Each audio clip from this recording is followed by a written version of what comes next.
तो तमाम जो मामले हैं उनको गंभीरतापूर्वक लेते हुए बिहार के राष्ट्रीय वैश्य महासभा के संगठन की ओर से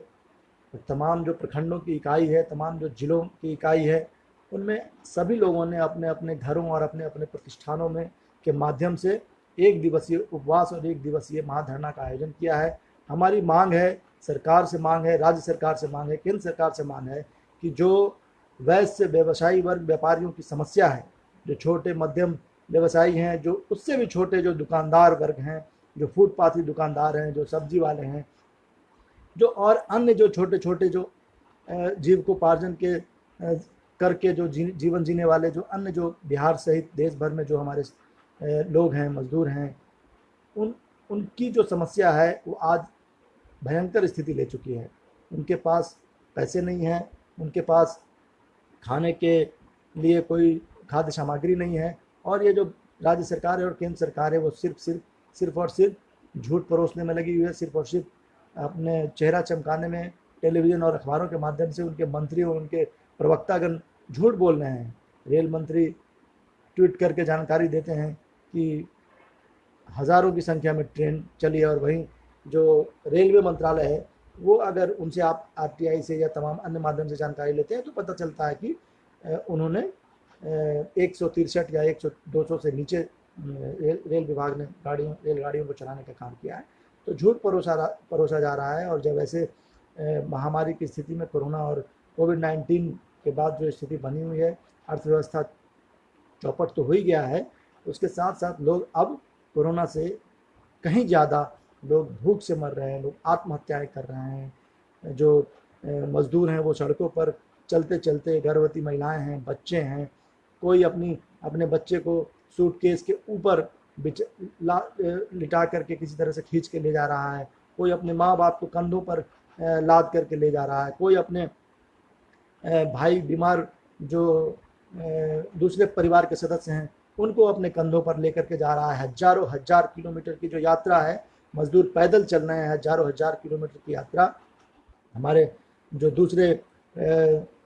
प्रदेशों में रह रहे भाई हैं वो पैदल जो है यात्रा करने को मजबूर हैं।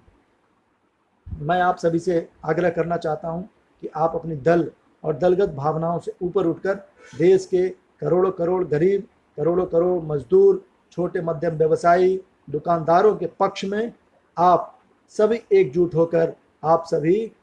अपने घरों से जिस तरीके से हो सकता है सोशल मीडिया के माध्यम से, तमाम माध्यमों से आवाज़ को बुलंद करने का काम करें। क्योंकि अगर ऐसा हम नहीं करते हैं तो यह न केवल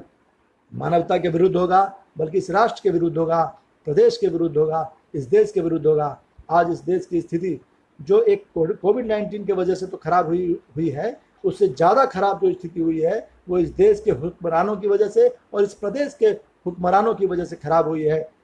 आपने देखा होगा कि अभी आरटीआई से केंद्र सरकार ने ही जानकारी दी है कि 19% यात्रियों जो विदेश से आने वाले यात्री थे, जो विदेशी जो हमारे भाई थे जो स्वदेश लौटे, उसमें से केवल 19% लोगों को ही वहाँ पे स्क्रीनिंग किया जा रहा था। भारत के माननीय प्रधानमंत्री आदरणीय श्रीमान नरेंद्र मोदी जी टेलीविजन पर देश को संबोधित करते हुए झूठ और झूठ बोलते हैं, और वो कहते हैं कि साहब जब से पहला केस भी नहीं हुआ था तब से सभी यात्रियों की स्क्रीनिंग की जा रही है। तो आज स्थिति ये है कि 20 लाख करोड़ चाहे वो पैकेज का मामला हो तो वो कर्ज के रूप में होता है, पूर्व के जो पैकेज होते हैं उसको उसमें जोड़ा जाता है, जो आरबीआई के कर्ज हैं उसको, एसबीआई के जो कर्ज हैं उसको जोड़ा जा रहा है। किसान सम्मान निधि है तो किसान सम्मान निधि की राशि जो है पता चलता है कि अगर आप किसानों को जाकर के पूछते हैं तो पता चलता है किसान सम्मान निधि की जो राशि है वो उनके खाते तक नहीं पहुंची है। लेकिन केंद्र सरकार के वेबसाइट पे और केंद्र सरकार के दावों में, सरकारी दावों में, भारतीय जनता पार्टी के दावों में यह देखा जाता है और वो ये दावा कहते हुए नजर आ रहे हैं, ये आंकड़े दिए जा रहे हैं कि इतने हजार करोड़ और इतने लाख करोड़ रुपये केंद्र सरकार के फंड से, खजाने से जारी कर दिया गया है। इसीलिए हम सभी युवाओं से, किसानों से, नौजवानों से, छात्रों से, वैश्य और व्यवसायियों से अपील करना चाहते हैं कि आप सभी एकजुट होकर अपने हक की लड़ाई में, अपने हुकूक की लड़ाई में, आप अपने जीवन की रक्षा के लिए, आप अपने भाइयों की रक्षा के लिए आगे आएँ और आवाज़ बुलंद करें। हम फिर आपसे बातचीत करेंगे धन्यवाद। जय हिंद, जय भारत।